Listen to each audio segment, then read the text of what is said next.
To be continuing with digestive system.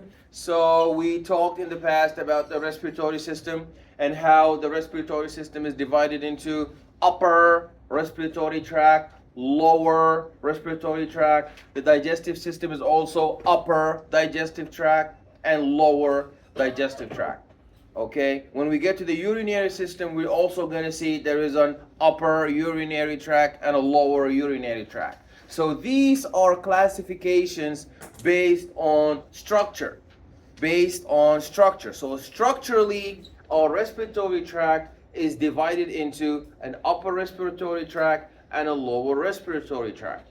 And our digestive system is divided into an upper digestive tract and a lower digestive tract. So let's begin. What do we see here? This is our digestive system. It is the system that deals with receiving, ingesting the food, digesting the food, breaking it down into its building blocks, then absorbing the food into the blood circulation and delivering the food to the tissue, and then after that it is also responsible for the excretion of the waste. So we divide our digestive system structurally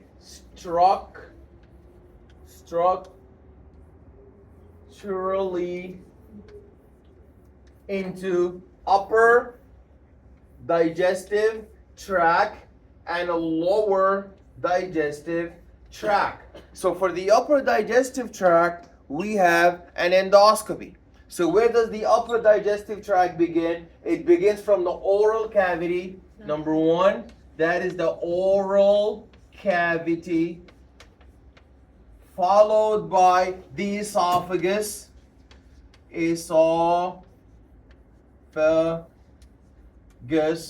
and number three, we have our stomach.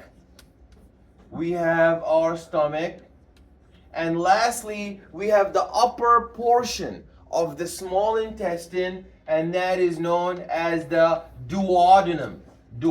What is the duodenum? Duodenum is the upper part of the small intestine that is near and that is proximal and that is attached to your stomach. Then after that, you're going to have your lower digestive tract, which begins right below the duodenum, and that's where you have your ileum. And below the ileum, you will have your cecum.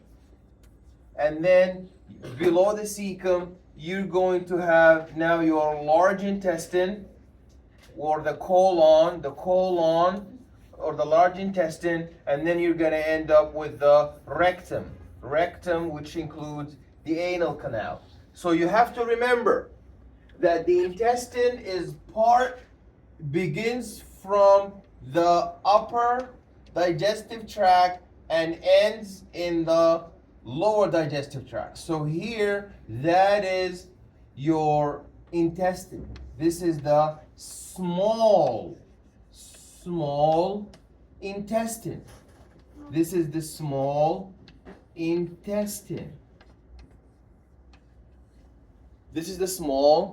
intestine. And then you have your ileum and the cecum. These are the three parts of your intestine, but 1/3 of the intestine is at the top with your upper digestive tract, and then the ileum and the cecum are on the bottom. And then the colon and the rectum, are both part of the large intestine.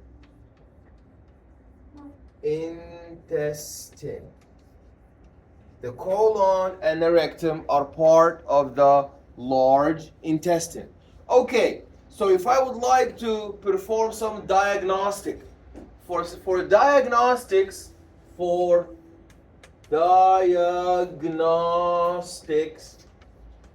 I perform endoscopy.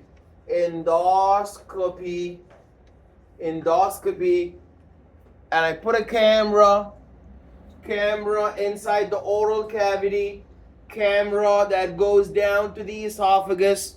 You see, camera that goes into the oral cavity, camera that goes into the esophagus, the camera descends into the stomach, and the camera goes down until your duodenum. This is your duodenum. So this model here is missing a stomach. It has your oral cavity, it has your esophagus, it has your duodenum, but there's a big sac here, that's your stomach. And in the middle, you see the duodenum is going to continue to give you your ileum, then your cecum, then in blue in the periphery you have your large intestine, and then this is the rectum. So, endoscopy takes place up here. We put a camera. Why do we put a camera? And do we only put a camera? We put a camera and we also put a knife. That knife is going to take a biopsy. A biopsy. A biopsy. We take tissue specimen. We take tissue specimen to investigate what's happening to the tissue. Is there cancer? Has this tissue changed in structure? Is there bleeding? Is there any form of ulceration?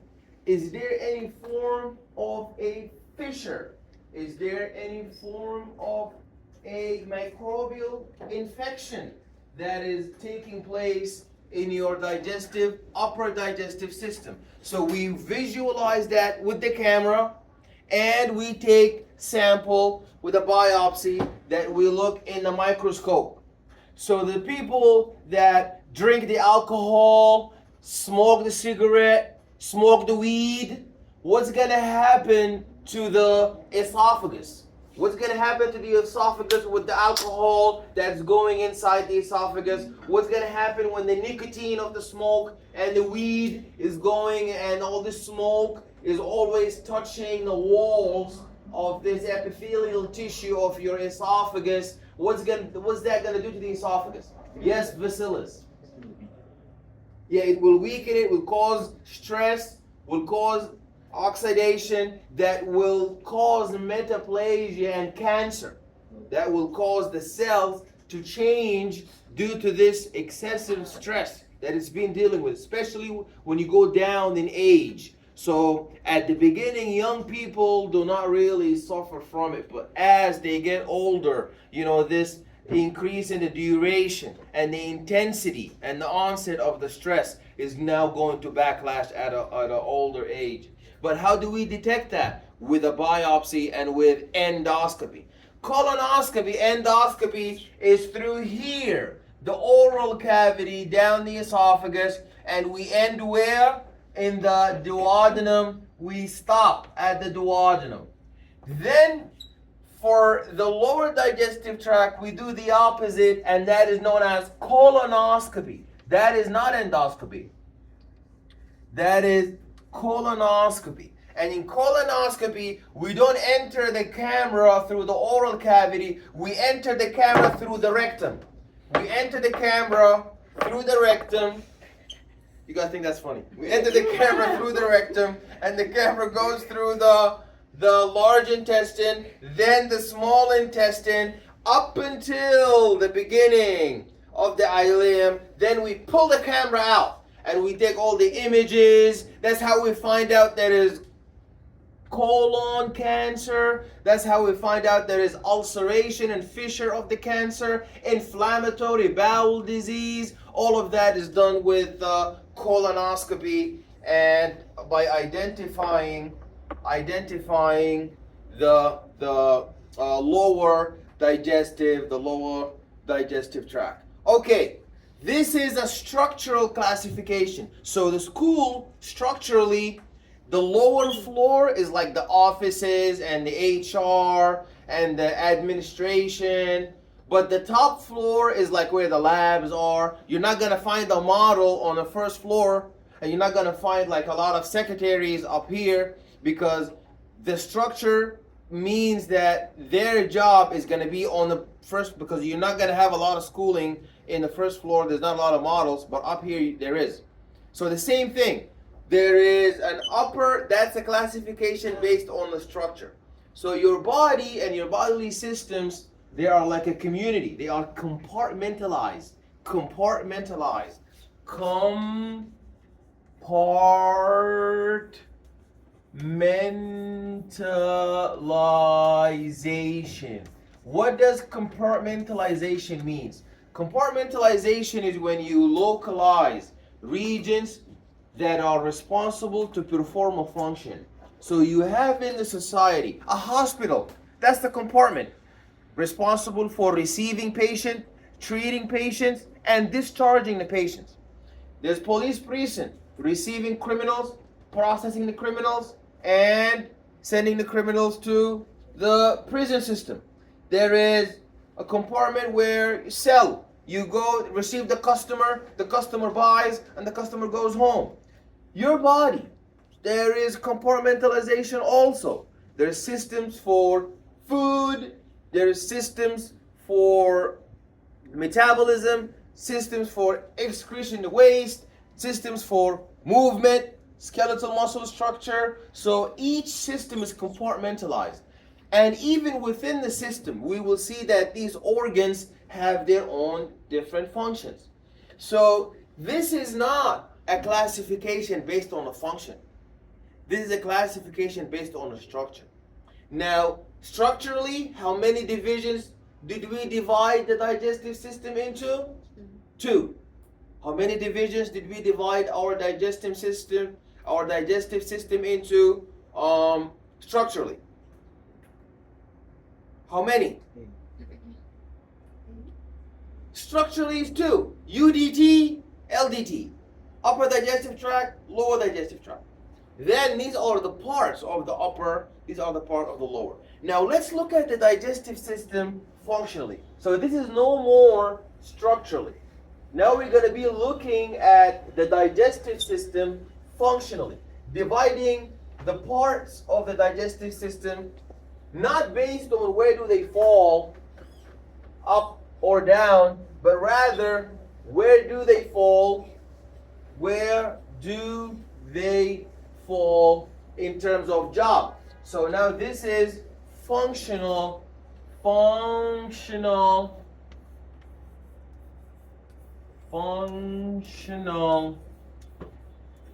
classification. So functionally, the first part, number 1, is the part that is responsible for ingestion. Ingestion is when you receive the food. That is your tongue. How do you spell a tongue? Tongue. Your teeth. Okay? I'm sorry, your teeth are not part of it. Your tongue and your nasal cavity. You know your nasal cavity is not just for breathing. You know they put a tube, feeding tube through your nose. When you become so old, 80 something, and you have the dementia and the parts of the brain responsible for eliciting the electrical stimulation that propelled the food with ripple effects down your esophagus is not working no more. So they put the feeding tube down your nose.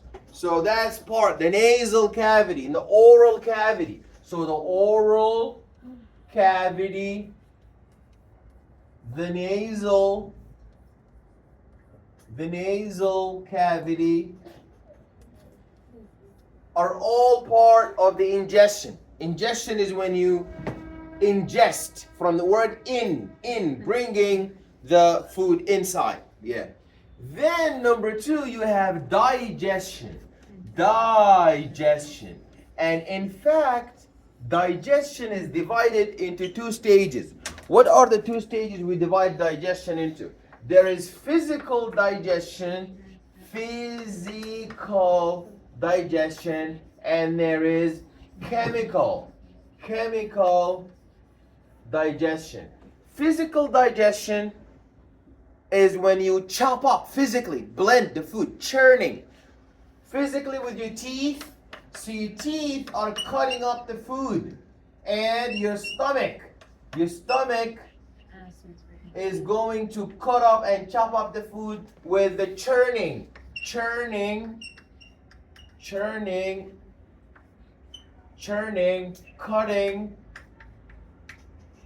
and chopping up of the food. And chemically is when, yes? Is there saliva? Yeah, excellent. It's when you use enzymes. So now I ate pancake mixed with cheese and mixed with honey and mixed with steak and mixed with eggs. I mean, that's different. These are different macromolecules. Now I ate carbohydrates. I ate polymers of carbohydrates. I ate peptides of protein.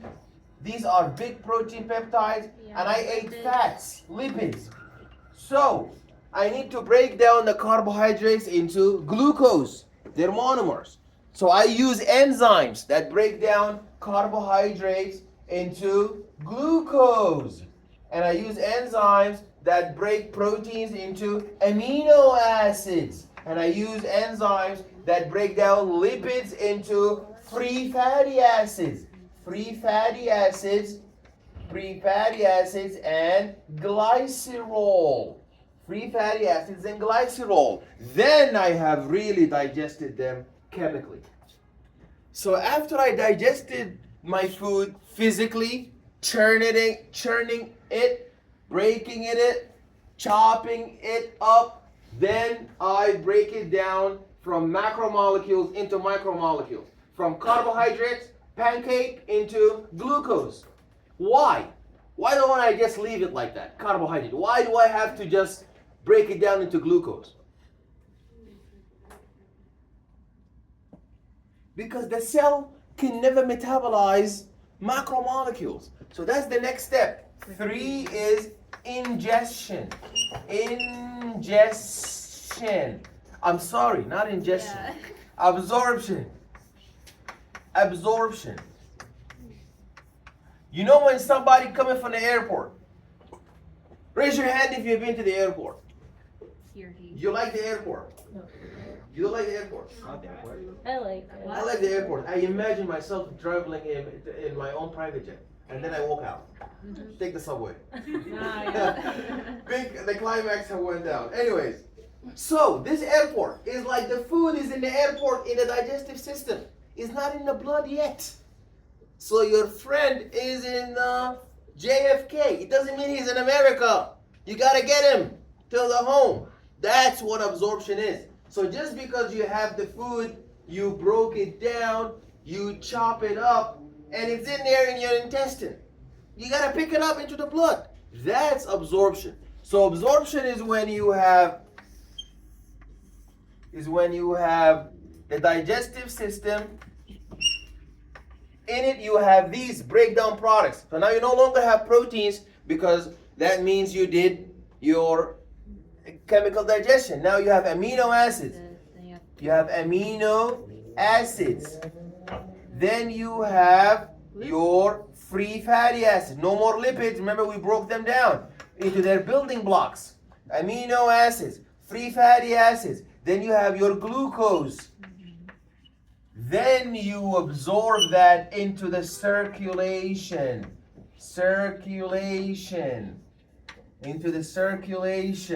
Into the blood. Okay? And then the blood, the Uber, is going to now deliver all the food from your digestive system, from JFK, into your tissue. Now your tissue can receive it. Now your tissue can, you see the tissue with all the cells, with all the nucleus, the tissue with all the cells is now going to find its glucose, its lipids. Now this is the tissue. It's going to take from the circulation, it's going to take all the amino acids. It's going to take all the amino acids, all the glucose, and all the free fatty acids and glycerol to perform the metabolism inside the cell to get ATP, finally, ATP. So that's digestion. That's why people who have lactose intolerance drink milk, they get diarrhea. Because that milk can never get into the blood. So that milk technically never made it inside their body. Even though it went in, but it didn't get to the blood. It's still in JFK. Didn't get out. It did not get absorbed. The issue is not just in getting the food in. It's in actually absorbing it. So when you take a tablet, 500 milligrams, do you think the whole 500 milligrams is going to the blood? No. No, only about 100. So what happens to it? It gets secreted. That's the next phase. That's 4, excretion. 4 is excretion. Excretion is the removal of all the toxic, negative, minus, all the toxic, negative, minus waste. All the toxic, negative, and minus waste. So if you take it, not all of it. Of course not. Only the bioavailable. The bioavailable portion is going to be like maybe 20% is going to make it. So the more they want in your cells, the more they're going to make the tablet. So when you take ibuprofen 1,000, more is going to be absorbed than when you take 100. So the actual yield, that's when you're talking about an experiment. So for example, I have 100 plants. My theoretical yield is all of 100 are gonna grow. But when I come into the season, only 6 came out of the 100. That's my actual yield. So in my experiment, how many patients will suffer from pain and take that pill, no longer feel the pain? My hypothesis is all of them, or 70 of them, but it turned out only 20 feel okay, the rest still feel bad, so my actual yield is 20. But here is the bioavailable part, that is how much made it through the absorption phase. So actually, it doesn't make sense to call the digestive system the digestive system, because it's actually ingestive system, digestive system, absorptive system, excretion system. It's 5 in 1. But they still call it the digestive system. Because it's breaking down. Yeah, it's breaking down, but it's actually not only breaking down, it's breaking down and absorbing and ingesting and excreting. Yes? So after the absorption part, after you know circulation, what did you write? Blood? Yeah, like no after. No, the arrow After blood. from it. Yeah, like the arrow. What is that? Tissue? The right next to it. This one? Yeah. So here I'm describing what is being delivered by the blood. That is amino acids, and glucose, amino acids, and free fatty acids, and glycerol. Free fatty acids and glycerol. So you're saying that the cell can't digest protein itself yet? The protein has to be broken down to amino acids for the cell to take it. Of course. Because metabolism, what do we metabolize? We metabolize the basic units. So when you go inside the cell, when you study metabolism, we have the glycolytic pathway, glycolysis, and that uses glucose. But when you give it, it's like a baby. You cannot give the baby steak. You have to break it down into little pieces, into the building blocks. Remember when we began the course, I talked to you about micromolecules, macromolecules. Food is available as a macromolecule, but your body has to break it down into micro. Why? Because the cell will never be able to metabolize except it's in the unit of the smallest unit possible. If it's carbohydrates, it's got to be glucose. If it's protein, it has to be amino acid. If it's lipids, it has to And be if it's lipid, it has to be glycerol and free fatty acid. Okay, so question number 1. What do I divide my digestive system into structurally? 2 parts, upper and lower. Excellent. Upper digestive tract and a lower digestive tract. What are the parts that make up for me the upper digestive tract? Yes. the Oral cavity, esophagus, stomach, and duodenum. Yeah, the nasal. Don't forget the nasal too, because they put the intubation nasal tube. Very good. So that's 5. Yeah. That's fine. Sometimes I include the nasal, but yeah, that's fine. That's fine. Okay. The lower digestive tract. What is it comprised of? Yes. Like ileum, cecum, colon, and rectum. Excellent. So the rectum is part of the colon, but it's modified a little bit. It's modified. To excrete. Yeah. to excrete. Okay. Now we're done. Okay. So the upper digestive tract. How do we perform diagnostics to find out if the patient has cancer, or the patient is suffering from some hemorrhage and blood, or the patient has some form of fissure and ulceration in the stomach, or some hemorrhage? Yes. I think so. Endoscopy. Yeah, endoscopy. The Very good. camera, right? The camera. Yeah. So we put it through the oral cavity, and it ends where? It ends where, Yasmin? Duodenum, not the stomach. They're a little bit after the duodenum. Okay, and the colonoscopy. Didn't you also say there's something else? Oh yeah. No, you said there's a camera. And Yeah, then- for the colon. Oh, okay. The endoscopy is also camera. Oh, really? No, Endoscopy, Yeah. the camera, and the Just to see if they have Knife anything. thing. there. You Yeah, said and the take- knife thing. and the knife, yeah, that's for the what I was biopsy. talking about, Yeah, the biopsy, yeah, for the biopsy. To take like a sample and So go it's like, the camera and then it's the knife. and the knife, yeah, they go together. Because he looks chop, Yeah. It's not painful at all. Because there's not a lot of nerves in your digestive tract. These are just, Oh, yeah, because because they deal with food. Contains a That's a piece of rough acid. tissue. Because it's dealing with shoving food down. Yes. So does it cut it up like? It doesn't go deep. It's like outside here and you go like that. It just nooks it. No, no. No, it just nooks it. He's not gonna be like, let me take 5 pounds of esophagus. No. It's like something. Of course. Or is the Actually, some people no. Actually, in some countries they don't have the money for Anesthesia. so they do What it. do they do? Yeah, they just vomit. Basically, just vomit. Ew. I met a lady. She said they told her if you want anesthesia, you gotta pay extra. She had no money, so they did it to her. She was awake till they put the camera, and she was like, she just kept on vomiting, and they were like, that's normal, and they just kept on. What's normal? Yeah, but when I looked at her paperwork, she was fine. Thank God. So she Yeah. didn't need it. Did they like vacuum out the vomit? Hmm? Did they vacuum out the vomit? The vomit that you mean, does it mix up with the substance that they're trying to collect? No, I mean like she doesn't like choke on the vomit while No, because the vomit is like, It's like a reflex. you see, this is a hollow tube, so it's not gonna contain it. So when it comes out, it's gonna get ejected and it's just gonna get vomited out. It's not gonna return back. I But like you mean like an aspirate into the trachea, into the lung? No, not gonna do that. You see these people in the poor countries, God help them. Things happen. And they that's just it's very interesting. But she's fine now. She's fine now, yeah. Yes. Where does the colonoscopy end? Like when did they realize it was At the upper part of the ileum. So remember we and sometimes they go even a little bit into the duodenum. But that's not a question I'm gonna ask you. okay. Okay. Remember the colonoscopy begins inverse from the bottom. Colonoscopy begins from the bottom into the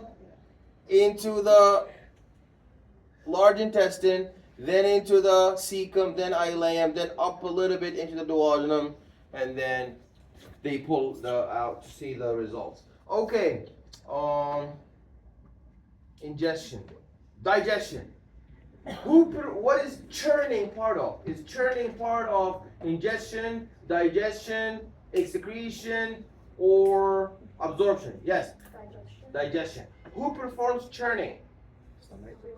The stomach. Yeah, the stomach. So the stomach receives electrical signals from the brain that cause it to compress and crush and churn the food. Yes.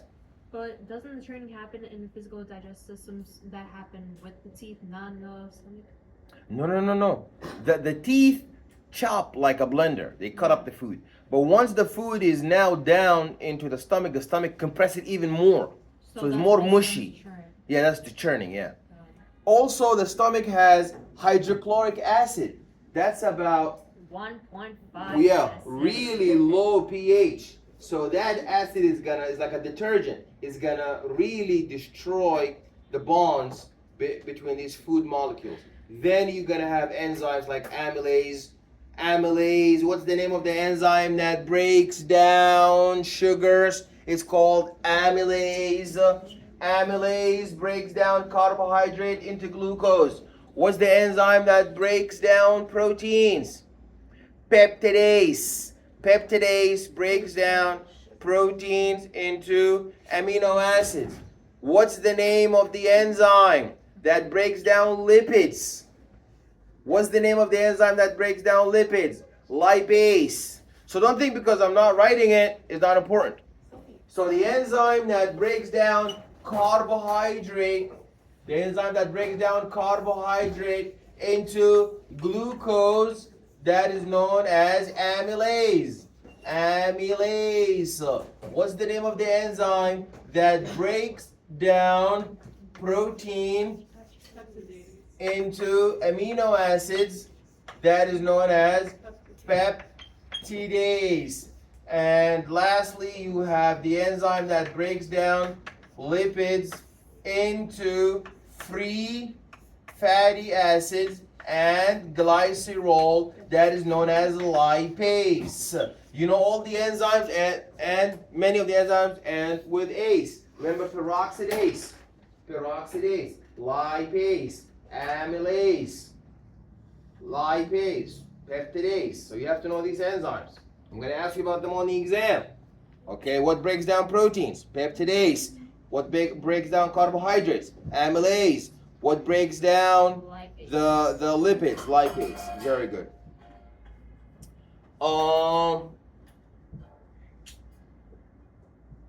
What else? Yeah, secretion. Okay, so your large intestine is responsible for water reabsorption. It's responsible for reabsorbing the water. Why are we so concerned and preoccupied with water reabsorption? It is because we don't want our blood to lose volume. So because if our blood loses water, we're going to suffer from hypovolemia. The volume of our blood is going to drop. If the volume of the blood drops, what's going to happen? The cardiac output is going to drop. The heart contractility is going to drop. The blood pressure is going to drop. You're going to have a shock and you're going to die. So we always make sure that the blood level is always euvolemia, not hypervolemia. But if you have too much water in your blood, now that's hypervolemia. Now that's too much water in the blood, too much cardiac output, too much. It's called diuresis. You take a tablet that makes you pee a lot. So and then it goes away. Isn't that why a hypo, something is about the volume of blood? That's why they tell you to drink a lot of water because we don't need blood. Yeah, exactly.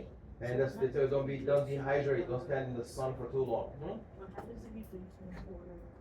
If you drink too much water, you're gonna mess up the solute, the osmolarity What of your is blood. considered too much? Yeah, Too much. Nobody's gonna end up drinking too much water because your body's gonna repel it. Except if you're like running a marathon and your throat is so hot and you just want as much cold water as possible and you drink water uncontrollably, then that's gonna mess up your osmotic valves. So these like the athlete and You told us to drink. yeah, to drink first of all to cool down first, then drink like a little bit. Don't drink like so much all at once because you're gonna have like Like sip. yeah, I think that people die in too much water because there's something about like salts and like I don't know. yeah, that's the osmolarity. So it's gonna disrupt because water is you've got the solvate. It's a universal solvent. It's a versatile solvent. It's gonna dissolve all of the solutes and the electrolyte that are in your blood. Okay. Any questions? Any other questions? Tomorrow night, your respiratory system assignment is due. Next Next Sunday night, your digestive system video, just like the one you did for ventilation, you're gonna have another one due for digestion. And the study guide questions. The study guide questions that I gave you the study guide for. Now I'm gonna give you the actual questions. So look at the questions, mix them up with the study guide, solve them, and that's how you're gonna prepare for your exam. When is it going to do? The exam is gonna be also due like the night, Sunday night. But it's like all based on the study guide. Yeah. Like everything you have in the study guide is that, but then questions. Yes. What is Not like that. Yeah. Wait, so you said our tests are in 2 parts, right? Like Yeah. one's multiple choice and the other one's physical. Yeah. When you say physical, like, what do You mean like identifying certain Yeah, identifying these like, structures. when it comes to us and like